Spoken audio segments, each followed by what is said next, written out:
Hello, hello everyone. Welcome to my channel. Today's topic we're gonna discuss loops. So the syntax of for loop. So what are the different types of loops that are available? Okay, and in Java, and especially we're gonna talk more into for loop for now, and then we jump into the other loops. Okay, so loop and what is a loop and where it can be used. So most of them will get confused where and how and what is the a loop is all about, right? So we're gonna get in detail about a loop, especially a for loop, and we're gonna look more into the syntax of for loop and let us understand what is the syntax and how it can be used, right?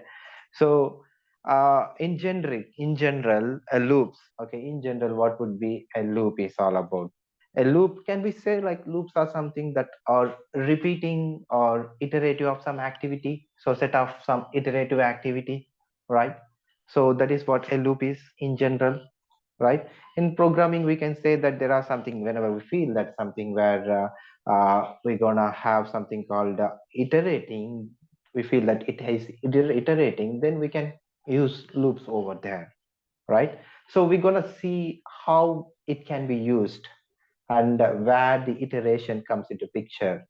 Okay, so we're gonna go in depth and see this iteration and everything inside the loops, right?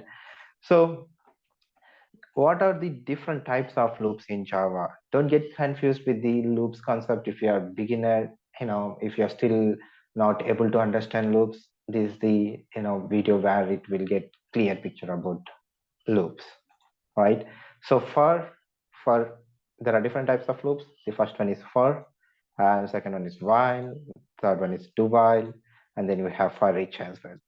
Okay, so let us talk about for now, and then we're gonna split that into while, do while, and for each in the upcoming sessions.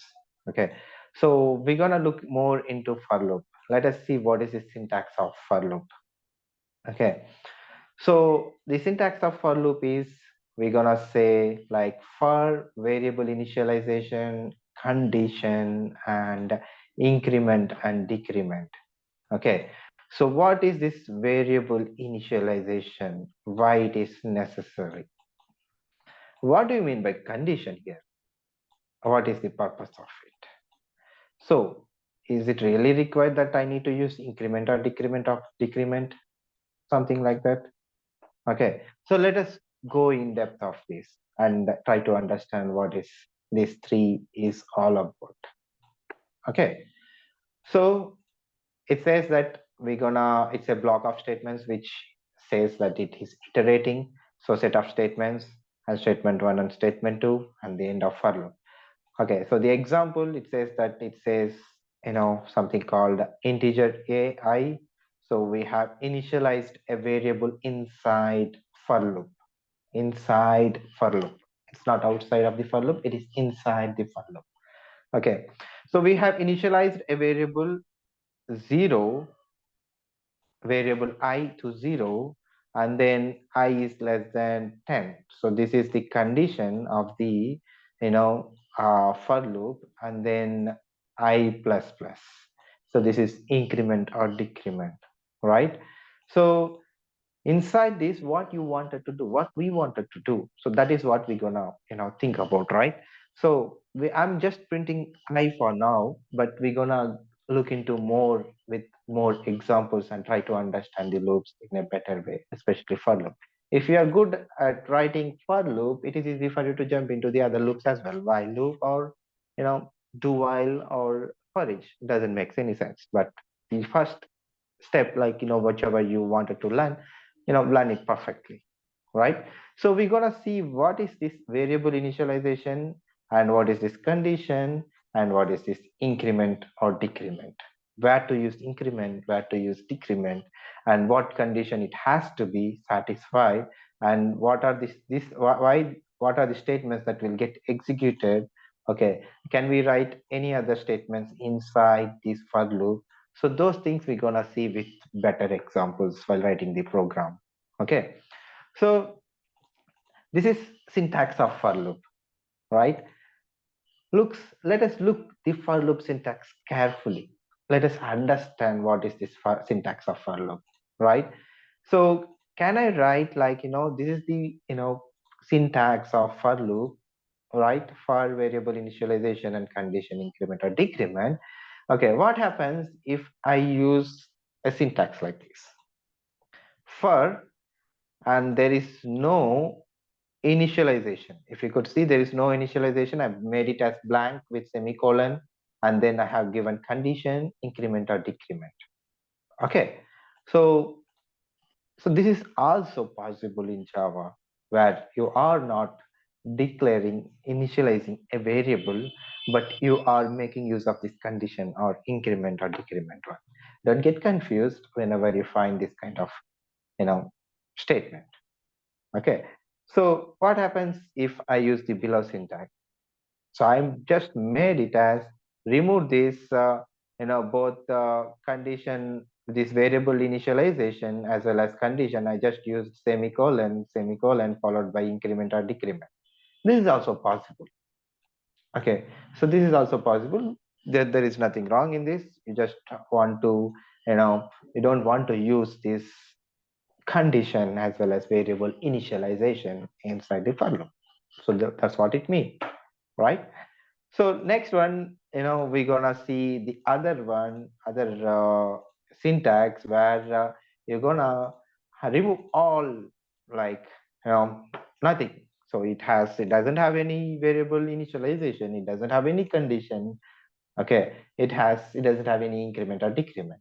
So what happens if you could look into this carefully? Okay, so if you see there is a, let us assume there is a loop, this is a loop, and we entered inside it, right? So somehow we have entered inside it, because, as soon as you entered, you are searching for out outlet from it. So where to go, how to go out? So you are roaming around, we are roaming around, but we don't find anything. We end up with just iterating something inside, but we are not coming out of it, which means this represents an infinite loop, which means it doesn't have any condition to come out of that loop. So which is an infinite loop. Okay, so always remember, if you don't have any condition or any, increment or decrement, or any, variable initialization, so there is nothing wrong in that. However, we can make use of this inside and get it done whatever we wanted to do.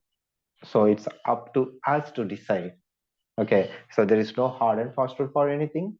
So you can make leverage of what this for loop syntax has, like, both the variable initialization, and then you have condition followed by increment or decrement. So if you want to make leverage of that, we can use it. If not, we can just keep it like, like this as well. So, but this is an infinite loop. Okay, so there's different ways of for loop syntax. Don't get confused with the syntax. Syntax is nothing but structure of for loop, right? Okay, so still get confused with the loop, right? So we just discussed about what is the syntax of for loop. We're gonna discuss more in terms of writing the logics for the below programs, and that would be used for loop.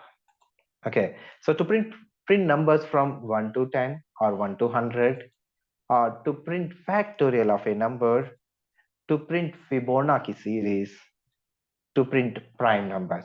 So I said prime numbers, it's not a number is a prime number or not, it's a prime numbers. We're going to use both to check a given number is prime number or not.